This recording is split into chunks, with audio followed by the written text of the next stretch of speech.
മുണ്ടക്കൈ ചൂരൽമല ദുരന്തത്തിന്റെ ഭാഗമായി 500-ൽ താഴെ വീടുകൾ വെച്ചുകൊടുക്കാം എന്നാണ് സർക്കാർ പറഞ്ഞത്. 780 കോടി രൂപയോളം അല്ലെങ്കിൽ അതിൻ്റെ അടുത്ത രൂപ ജനങ്ങളിൽ നിന്ന് ഞാനും നിങ്ങളും അടക്കം സർക്കാർ, അതുപോലെ കർണാടക സർക്കാർ, തമിഴ്നാട് സർക്കാർ, പല സർക്കാരുകളും രാഷ്ട്രീയ പാർട്ടികളും ഒക്കെ കൊടുത്തിട്ടുണ്ട്. 780 കോടി രൂപ സർക്കാരിന്റെ കയ്യിലുണ്ട്. സർക്കാരിന് ഈ വിഷുവിന് എല്ലാവരും വിഷുക്കൈ നീട്ടമായി വീട്ടിൽ പോയി താമസിക്കും എന്നൊക്കെയാണ് സർക്കാർ പറഞ്ഞത്. പക്ഷേ 170ഓളം വീടുകളാണ് ഇതുവരെ കൈമാറി എന്നിവർ പറയുന്നത്. ഇപ്പൊ പറയുന്നത് കൈമാറിയിട്ടില്ല എന്ന്, കൈമാറി എന്നാണ് പറഞ്ഞത്. ഞങ്ങൾ മഹത്തായ പുനരധിവാസം LDF അല്ലാതെ മറ്റാരുണ്ട് എന്ന് ഈ തെരഞ്ഞെടുപ്പിൽ ഏറ്റവും കൂടുതൽ UDFിനെതിരായി വേറൊരു കാരണം കൂടിയുണ്ട്. കോൺഗ്രസ് പിരിച്ച ഫണ്ട് കൊടുത്തില്ല എന്നുള്ളത് വലിയ തോതിലുള്ള പ്രചരണമായി കൊടുത്തതാണ് വയനാട്ടിലെ വീടുകൾ. അത് സംബന്ധിച്ച് വേറെ പരാതികളുണ്ട്. ഇത്ര വൈകിയത് എന്താണെന്നുള്ള ചോദ്യമുണ്ട്. രണ്ടാമത് ഊരാളുങ്കലിന് അത് കൊടുത്ത പൈസയുമായി ബന്ധപ്പെട്ട പ്രശ്നമുണ്ട്. ഊരാളുങ്കൽ തന്നെ ഒരു ചുറ്റിക്കളിയാണ് എന്ന് പറയുന്ന ആളുകളുണ്ട്.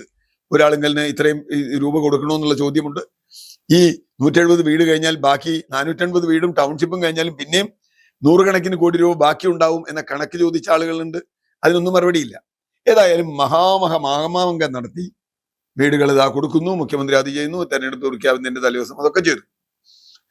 പക്ഷെ ഒരു ചോദ്യമുണ്ട്, ഇതുവരെ ആ വീട്ടിൽ ആരെങ്കിലും താമസിച്ചോ? ആർക്കെങ്കിലും താമസിക്കാൻ പറ്റിയോ? ഈ ഉദ്ഘാടനം കഴിഞ്ഞപ്പോൾ മാസങ്ങൾ കഴിഞ്ഞു, ഇപ്പോഴും താമസിക്കാൻ പറ്റിയോ? താമസിക്കാൻ പറ്റിയില്ല എന്ന് മാത്രമല്ല, പല വീടുകളിലും ഇലക്ട്രിഫിക്കേഷൻ നടന്നിട്ടില്ല, പ്ലംബിംഗ് നടന്നിട്ടില്ല, ഒന്നും നടന്നിട്ടില്ല. ഇതിനൊക്കെ ആകെ മറുപടി പറയുന്നത് എന്താ? വയനാട് കോൺഗ്രസ് ഫണ്ട് പിരിച്ചില്ലേ. കോൺഗ്രസ് ഫണ്ട് പിരിക്കുന്നത് കോൺഗ്രസിന്റെ തെറ്റുണ്ടെങ്കിൽ അത് കണ്ടുപിടിക്കാം, അത് വേറെ പ്രശ്നം. പക്ഷെ ഇത് സർക്കാരിനോടാ ചോദ്യം. സ്റ്റേറ്റ് മറുപടി പറയണ്ടേ? സ്റ്റേറ്റ് പിടിച്ച പണമല്ലേ? സ്റ്റേറ്റ് അല്ലേ അക്കൗണ്ടബിൾ? കോൺഗ്രസ് അക്കൗണ്ടബിൾ ആണെങ്കിൽ കോൺഗ്രസ് ജനങ്ങളോട് പറഞ്ഞോളൂ. പക്ഷെ സ്റ്റേറ്റ് അക്കൗണ്ടബിലിറ്റി എവിടെയുള്ളത്? ഇപ്പൊ ഏറ്റവും ഒടുവിൽ വന്നിട്ടുള്ള വിവാദം, അവിടെ ചിലർക്ക് വീട് കിട്ടിയില്ല എന്നുള്ള വിവാദമൊക്കെ ഉണ്ട്, അതവിടെ നിൽക്കട്ടെ. ചിലർക്ക് വീട് കൊടുത്തില്ല. 51 വീട് മുസ്ലിം ലീഗ് വെച്ച് കൊടുത്തു എന്നുള്ള ചോദ്യം ഇതിന്റെ പിന്നാലെ ഉണ്ട്. അവരുടെ വീട്ടിലൊക്കെ ആൾ കയറി താമസിക്കുന്നുണ്ട്. പക്ഷേ സർക്കാർ കൊടുത്ത വീട് മഴ തുടങ്ങിയിട്ടില്ല. ഒരു വേനൽ മഴ പെയ്തപ്പോൾ അവിടെ ചോർച്ചയുണ്ടായി എന്നത് സത്യമാണ്. മന്ത്രി തന്നെ പറഞ്ഞു കൊളാക്കി അവസാനം ക്രാക്ക് എന്നാക്കി. ക്രാക്ക് എന്ന് പറഞ്ഞാൽ വിള്ളൽ എന്ന് തന്നെയാണ് അതിന്റെ മലയാളം. അവിടെ മൈനർ ക്രാക്ക് ഉണ്ട്, മിനി ക്രാക്ക് ഉണ്ട്, എന്തോ ക്രാക്ക് ഉണ്ട്. എന്തായാലും മുകളിൽ വീഴുന്ന വെള്ളം മുറിയിലേക്ക് വരുന്നുണ്ട് എന്നുള്ളത് സത്യമാണ്. അത് വന്ന് അവിടെ ഒരാളെങ്കിലും കാര്യം അറിയിച്ചു. അത് ന്യായമായിട്ട് അത് വേണം. നിർമ്മാണ ആളുകൾ വന്നു, അതിൽ വരയൊക്കെ ഇട്ട് വെച്ചു. മന്ത്രി വന്ന് അഭ്യാസ പ്രകടനം നടത്തി. മന്ത്രി ആ വരയൊക്കെ മാറ്റിയ റബ്ബർ എടുക്കുക, മറ്റേത് എടുക്കുക, അതെടുക്കുക. അതാണോ മന്ത്രി ചെയ്യേണ്ടത്? അവിടെ ക്രാക്ക് ഉണ്ടെന്ന് മന്ത്രി സമ്മതിച്ചു. ഇപ്പൊ പറയുന്നത് എന്താ അറിയോ? ക്രാക്ക് ഉണ്ടെങ്കിൽ അവർക്ക് വീട് കൊടുത്തിട്ടില്ലല്ലോ. കൊടുക്കുന്നതിന് മുമ്പ് ഞങ്ങൾ ഇതൊക്കെ ടെസ്റ്റ് ചെയ്യും, ടെസ്റ്റ് ചെയ്തിട്ട് കൊടുക്കും. അപ്പൊ കൊടുത്തിട്ടില്ല, വീട് ഇതുവരെ കൈമാറിയിട്ടില്ല. അത്രയും മന്ത്രി സമ്മതിച്ചു. ഇലക്ഷൻ കഴിഞ്ഞുകൊണ്ടായിരിക്കും സമ്മതിച്ചത്. അപ്പൊ ഒന്ന്, എന്തിനാണ് ഇത്ര വലിയ മാമാങ്കം നടത്തി? സർക്കാരിന്റെ ഡ്യൂട്ടിയല്ലേ? സർക്കാരിന്റെ കയ്യിൽ പൈസ ഉണ്ടല്ലോ. പൈസ കിട്ടിയ സർക്കാരിന്റെ പ്രാഥമികമായ കടമയല്ലേ ഇവർക്ക് വീട് വെച്ചു കൊടുക്കും? ഭരണഘടനാപരമായ ഉത്തരവാദിത്തമല്ലേ ഇവർക്ക് വീട് വെച്ച് അവർക്ക് താമസിക്കാൻ കൊടുക്കുക? 2 വർഷമായിട്ട് വന്ന് നടന്നില്ല എന്ന് പറഞ്ഞാൽ അതിന്റെ അർത്ഥം എന്താ? എന്ത് സംവിധാനം അവിടെ ഉള്ളത്? കാശില്ലാത്തതുകൊണ്ടല്ല എന്നുള്ളത് പറഞ്ഞല്ലോ. അപ്പൊ എന്തുകൊണ്ട് ഇൻഎഫിഷ്യന്റ് സംവിധാനം, അതിന്റെ കൂടെ ഊരാളുങ്കൽ പോലെയുള്ള ഒരു സംശയാസ്പദമായ കമ്പനിയുടെ അഴിമതി, അതിന്റെ നിരക്ക് ഇതെല്ലാം വന്നു. ഇതിന്റെ മറ്റൊരു വശവും കൂടി നമ്മൾ കാണണം. ഇനി കുറെ ആളുകൾക്ക് വീട് വയ്ക്കാനുണ്ട്. ഇപ്പൊ മഴ പെയ്താൽ അവിടെ ചോർച്ചയുണ്ടായാൽ, ഇപ്പൊ ഒരു വീടല്ല വേറെ ചില വീടുകളിലും ചോർച്ചയുണ്ടെന്ന് പറയുന്നു. ഈ ചോർച്ചയുണ്ടെന്ന് പറഞ്ഞതൊക്കെ കോൺഗ്രസ്സുകാരാണ് എന്നൊന്നും പറഞ്ഞിട്ട് കാര്യമില്ല. വീടിന് ചോർച്ച വന്നാൽ കോൺഗ്രസ്സുകാരനായാലും മാർക്സിസ്റ്റുകാരനായാലും BJP-കാരനായാലും വെള്ളം വീണാൽ വീട്ടിലിരിക്കാൻ പറ്റില്ല. മന്ത്രി ചെയ്യേണ്ടിയിരുന്ന എന്താ? ഇത് തുടയ്ക്കാൻ ഉരയ്ക്കാൻ പോകുന്നതല്ല. മന്ത്രി ചെയ്യേണ്ടിയിരുന്ന വളരെ സിമ്പിളായ ഒരു കാര്യമാണ്. ഇത് ചെയ്തിട്ടുണ്ടെങ്കിൽ അതിന്റെ സൂപ്പർവൈസിങ് ഉദ്യോഗസ്ഥരുണ്ട്, സർക്കാർ ഉദ്യോഗസ്ഥരുണ്ട്, ഏൽപ്പിച്ച കരാർ കമ്പനിയുണ്ട്. അവിടെ വിളിക്കുക, എടോ ഇത് ചെയ്യുന്നു പറയാം. പക്ഷെ ഊരാളുങ്കലിനോട് പറയണമെങ്കിൽ നട്ടെല്ല് പറക്കി. കാരണം അത് നമ്മുടെ സാറിന്റെ കമ്പനിയാണ്, വേണ്ടപ്പെട്ടവരുടെ കമ്പനിയാണ് അത്. അവിടെ പറയാൻ കെ.രാജനൊന്നും പറ്റില്ല. കെ.രാജൻ പറഞ്ഞാൽ കെ.രാജന് പണി കിട്ടും. ഊരാളുങ്കലിനോട് ഒരു ചുക്കും പറയാൻ പോലില്ല. ഊരാളുങ്കൽ വലുത് എന്തെല്ലാം സാധനം പൊളിഞ്ഞു വീണു ആരെങ്കിലും ചോദിച്ചു? അതുവരെ പണ്ട് പാലാരിവട്ടം പാലത്തിന് എവിടെയോ ക്രാക്ക് ഉണ്ട് എന്ന് സംശയം പറഞ്ഞ് എന്തൊരു ബഹളം ഉണ്ടാക്കിയ ആളുകളാ. ഊരാളുങ്കൽ വലുത് എത്ര സാധനം കേരളത്തിൽ ഇടിഞ്ഞു കൊണ്ടിട്ടുണ്ട്, എത്ര സാധനം തകർന്നിട്ടുണ്ട്. എന്നിട്ട് എന്താ ആരെങ്കിലും ചോദിച്ചോ? ചോദിക്കാൻ പാടില്ല. കാരണം ഊരാളുങ്കൽ വിശുദ്ധ പശുവാണ്. അവർക്ക് ടെൻഡർ ഇല്ലാണ്ട് കൊടുക്കാം, മറ്റുള്ളവരെക്കാൾ വളരെ കൂട്ടി പൈസ കൊടുക്കാം. ലൈഫിന് 5 ലക്ഷം രൂപ കൊടുക്കുന്നിടത്ത് അവർക്ക് 30 ലക്ഷം രൂപ കൊടുക്കണമെന്ന് ആലോചിക്കണം. ഞാൻ പറഞ്ഞ പുനരധിവാസത്തിന് 30 40 ലക്ഷം രൂപ കൊടുത്താൽ എനിക്കൊരു വിരോധമില്ല. സന്തോഷമേ ഉള്ളൂ. ആ പാവങ്ങൾ ജീവിതത്തിലെല്ലാം നഷ്ടപ്പെട്ട ആളുകളാണ്. എന്നിട്ട് അത് അവിടെ വന്ന് ഞങ്ങളെ സഹായിച്ചു എന്ന് പറഞ്ഞൊരു എന്തോ ഒരു പരിപാടി നടത്തി. അത് ചെയ്തൊരു മാധ്യമപ്രവർത്തകർക്കെതിരെ വലിയ ആരോപണം.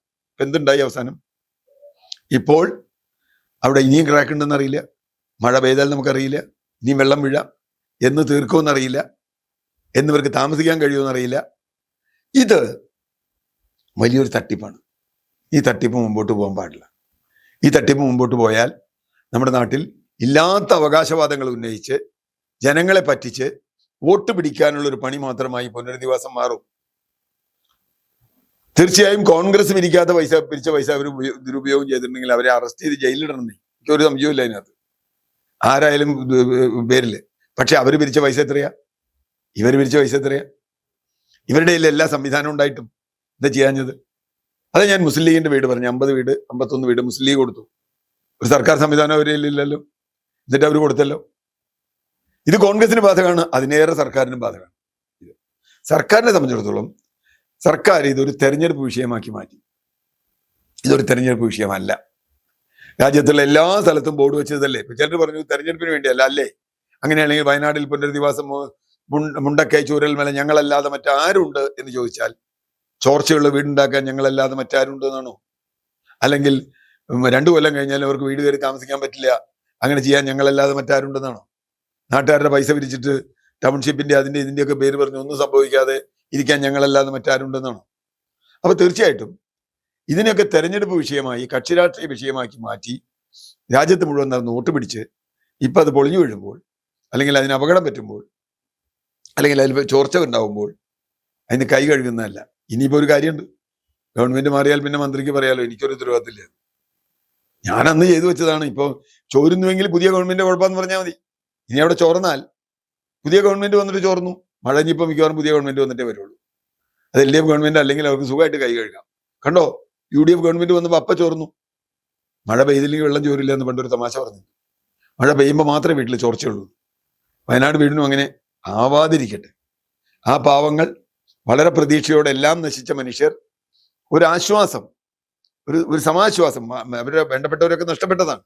എന്നാൽ പോലും ബാക്കി ജീവിച്ചിരിക്കുന്നവർക്ക് തങ്ങളുടെ ജീവിതം മുമ്പോട്ട് കൊണ്ടുപോകാൻ സഹായകമാണ് എന്ന അർത്ഥത്തിൽ കൈയയച്ച് ഒരുപാട് പേർ സഹായിച്ച ആ ഫണ്ട് അത് ദുരുപയോഗം ചെയ്യരുത്, അവർക്ക് ഉപയോഗപ്രദമാക്കണം.